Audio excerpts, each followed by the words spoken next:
इस कहानी की शुरुआत में हम रेगिस्तान में से गुजरती एक ट्रेन को देखते हैं। उस ट्रेन के अंदर हम वर्जिल नाम के एक आदमी को भी देखते हैं जो कहीं पे जा रहा होता है। उसके सामने एक औरत और उसके हाथ में एक बच्चा भी दिखाई देते हैं जो कि काफी ज्यादा परेशान लग रही होती है और साथ में वो भूखी भी होती है। अब इसके कुछ ही देर बाद जब ट्रेन रुकती है तो वर्जिल उस औरत के पास जाकर उसे अपना ब्रेड दे के वहाँ से नीचे उतर जाता है, लेकिन उस जगह पे दूर दूर तक कोई भी नहीं दिखता। वहाँ पहुंचने से पहले वर्जिल ने गाड़ी भी बुक करवाई थी, जिसके बाद वर्जिल सामने वाले दुकान के पास जाता है और एक आदमी से बाथरूम का रास्ता पूछता है, लेकिन वो आदमी वर्जिल से बात नहीं करता और उसको इशारों में बताता है कि बाथरूम कहाँ है।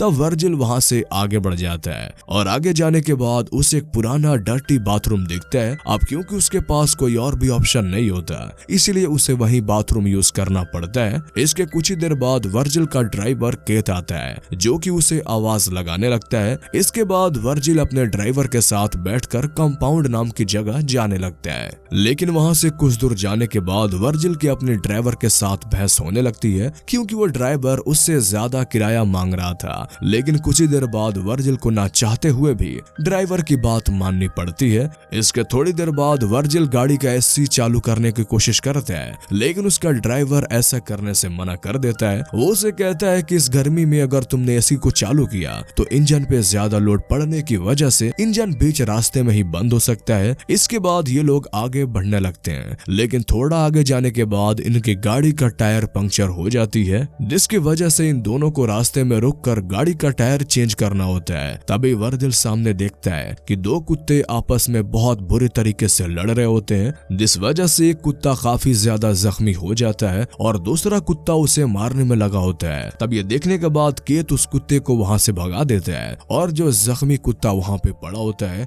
उसे वो जानबूझ के मार देता है ताकि उसकी तड़प तड़प कर मौत ना हो। अब रास्ते में आगे बढ़ते हुए इन दोनों की रात हो जाती है, जिस वजह से ये दोनों मिलकर एक जगह पे रुकने का डिसाइड करते हैं। ड्राइवर वर्जिल से पूछता है कि आखिर तुम कंपाउंड शहर क्यों जाना चाहते हो, क्योंकि वहाँ पर लोग ना के बराबर जाते हैं। तब वर्जिल उसे बताता है कि मैंने एक प्रमोशन देखी थी और मैं वहाँ पर नौकरी करने के लिए जा रहा हूँ। तब वो ड्राइवर उसे बताता है कि ये रास्ता काफी ज्यादा खतरनाक है और यहाँ से कंपाउंड की दूरी बढ़ जाने से ये रास्ता और भी ज्यादा खतरनाक हो जाता है। अब अगली सुबह ये दोनों निकल जाते हैं, जहाँ पर वर्जिल गाड़ी चला रहा होता है और केत सो रहा होता है। ये देखकर वर्जिल गाड़ी का एसी ऑन कर देता है, जिसकी वजह से थोड़े ही आगे जाकर गाड़ी का इंजन बंद हो जाता है। गाड़ी रुक जाने की वजह से केत को पता चल जाता है कि ये वर्जिल की हरकत है और उस बात को लेकर वो उस पे बहुत ज्यादा गुस्सा करता है। इसके बाद केत को वहाँ पर गाड़ी का इंजन ठीक करना पड़ता है और वर्जिल इधर उधर टहलने लगता है।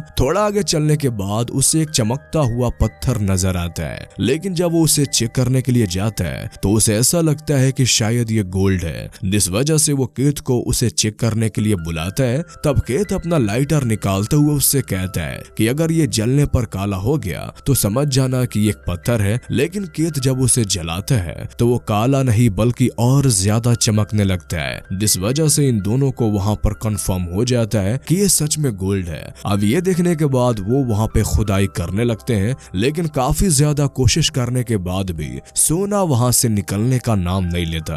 तब वो दोनों मिलकर अलग अलग एक्सपेरिमेंट्स करके उस पत्थर को वहाँ से निकालने की कोशिश करते हैं, लेकिन इनका कोई भी तरीका वहाँ पे काम नहीं आता।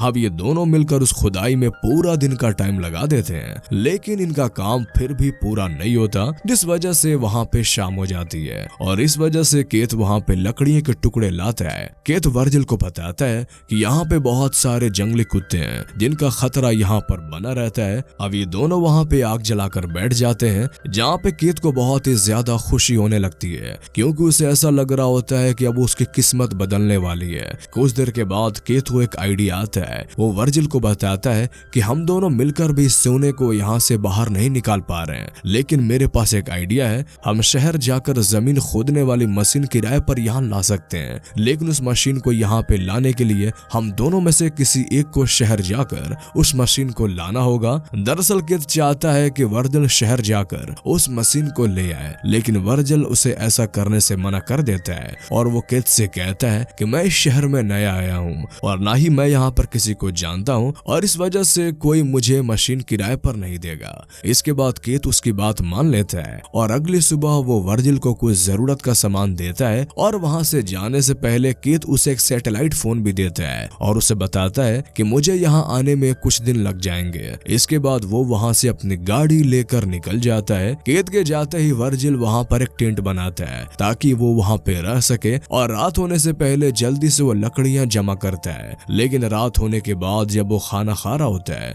तो उसे कुत्तों की भौंकने की आवाज सुनाई देती है, जिसे सुनने के बाद उसे बहुत ज्यादा डर लगने लगता है। अगली सुबह जब वर्जिल की आंख खुलती है तो फ्रेश होने के लिए जाता है, पर तभी अचानक उसका फोन बजने लगता है। लेकिन इससे पहले कि वो फोन को उठाता तब तक फोन कट जाता है। अब वो एक जगह पे बैठे बैठे काफी ज्यादा बोर हो जाता है, जिस वजह से वो अपने बैग को लेकर इधर उधर घूमने लगता है और ये एक ऊंची जगह पे पहुंच जाता है। तभी सामने उसे क्रैश्ड एरोप्लेन नजर आता है जो कि बहुत बुरी हालत में होता है। वहां जाने के बाद वो सोचता है कि ये मेरे रहने के लायक अच्छी जगह हो सकती है, लेकिन उसको गोल्ड की रखवाली भी करनी होती है, जिस वजह से वो एरोप्लेन के कुछ टुकड़ों को उठाकर अपने साथ ले जाता है। वहां से सामान लाने के बाद वो काफी ज्यादा थक जाता है, जिसके बाद वो सीधा अपने टेंट में जाकर सो जाता है। लेकिन थोड़ी देर बाद तेज धूप होने की वजह से उसकी आंख खुल जाती है और वो उस गोल्ड के पास जाकर बैठ जाता है। अब कुछ न होने की वजह से वो खुद से ही गुनगुनाकर बातें करने लगता है। इसके थोड़ी देर बाद उसे ख्याल आता है कि वो पत्थर की मदद से सोने के टुकड़े को तोड़ सकता है, जिसे तोड़ने में वो कामयाब भी हो जाता है। लेकिन तभी उसे केत का कॉल आता है जो कि उसे बताता है कि इंजन में हीटिंग की वजह से रास्ते में उसकी गाड़ी खराब हो गई है, जिस वजह से आने में थोड़ा और टाइम लग सकता है। तब वर्जिल उसे खुशी से बताते हुए कहता है कि मैंने यहाँ पे सोने का एक टुकड़ा तोड़ लिया है। इसके बाद केत उससे कहता है कि मैं जितना जल्दी हो सके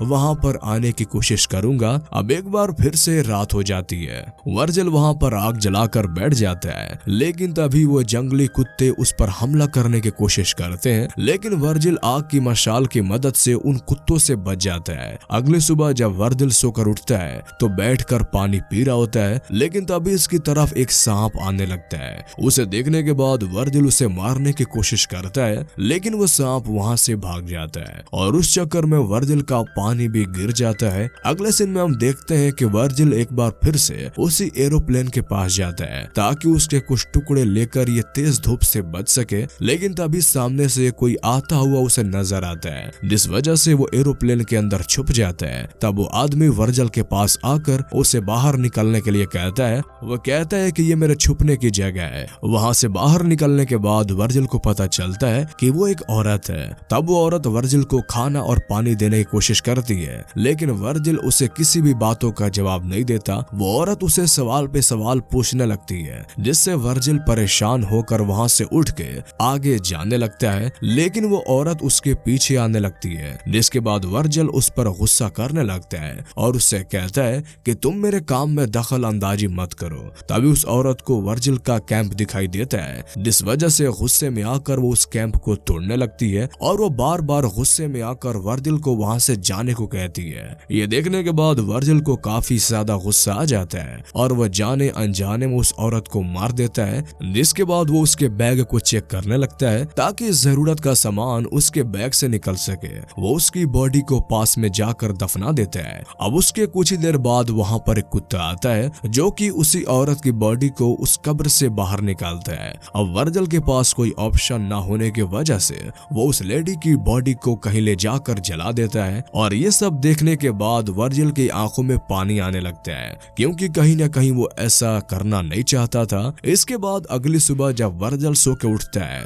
तो उसे केत का फोन आता है। वो उसे बताता है कि मशीन मिल चुकी है, लेकिन मशीन का वजन ज्यादा होने की वजह से आने में थोड़ा टाइम लग सकता है। अब ये सुनने के बाद वर्जिल काफी परेशान हो जाता है, जिस वजह से केत उसे मोटिवेट करता है। तभी वर्जिल को सामने से एक गाड़ी जाते हुए दिखाई देती है, लेकिन गोल्ड के लालच में वो वर्जिल वहां से नहीं जाता। इसके बाद शाम हो जाती है और फिर से वर्जिल रात के लिए लकड़ियां जमा करता है, लेकिन तभी उसके सामने उससे एक बहुत बड़ा तूफान आता हुआ दिखता है, जिससे बचने के लिए वो अपने कैंप की तरफ भागने की कोशिश करता है, लेकिन उसके कैंप का सारा सामान उस तूफान में उड़ जाता है। वो अपनी जान बचाने के लिए वहां से भागता रहता है। तभी अचानक एक लकड़ी की टहनी उसके के पेट के अंदर घुस जाती है। अगली सुबह जब वर्जल की आंख खुलती है तो वह लकड़ी उसके पेट में घुसी हुई होती है, लेकिन इसके बाद वर्जल इस उम्मीद में जी रहा था कि गोल्ड बेचने के बाद उसकी जिंदगी बदल जाएगी। अब तूफान आने की वजह से वो पूरा एरिया मिट्टी से भर चुका होता है, जिस वजह से वो पागलों की तरह उस गोल्ड वाली जगह को ढूंढने लगता है। कुछ देर ढूंढने के बाद उसे वो गोल्ड वाली जगह मिल जाती है, जहाँ पर वर्जल बैठकर अपने पेट से वो लकड़ी निकालता है। इस लकड़ी की वजह से उसे काफी ज्यादा पेन हो रहा होता है और ब्लीडिंग भी काफी ज्यादा हो रही होती है, जिससे वो स्टील की चीज को गर्म करता है और अपने जख्म पे लगा देता है ताकि उसे जख्म पे कोई इन्फेक्शन ना हो।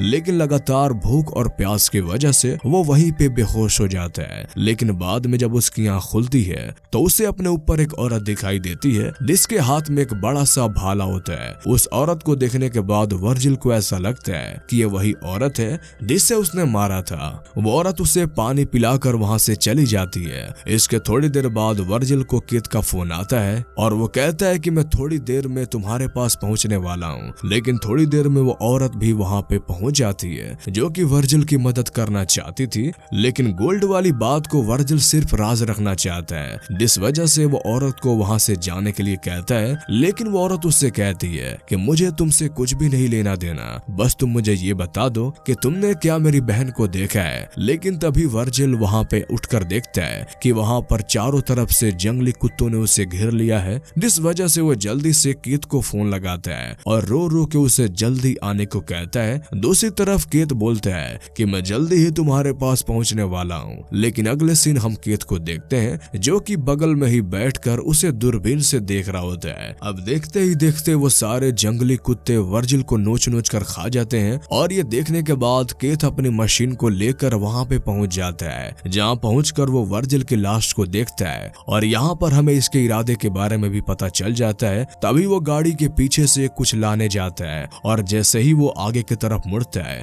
तो एक तीर सीधा उसके छाती में आकर लगता है। तब केत इधर उधर देखने की कोशिश करता है, उसे कुछ भी पता नहीं चलता कि आखिर उससे किसने मारा है। लेकिन हमें यहाँ पर पता चलता है कि केत को उसी औरत ने मारा होता है, जो कि वर्जिल के पास अपनी बहन को ढूंढने के लिए आई होती है। उसे वर्जिल का बिहेवियर से शक हो गया था और उसे सोने के बारे में पता चल गया था, जिस वजह से उसने केत को भी मार दिया होता है। इसी के साथ ये कहानी यहीं पे खत्म हो जाती है। तो कैसी लगी आपको ये मूवीज एक्सप्लेनेशन, हमें कमेंट करके जरूर बताएं। और अगर आप इस तरह के और भी कहानियां सुनना चाहते हैं तो हमारे इस चैनल को सब्सक्राइब कर लें। तो फिर मिलते हैं आपसे अगले वीडियो में, तब तक के लिए गुड बाय।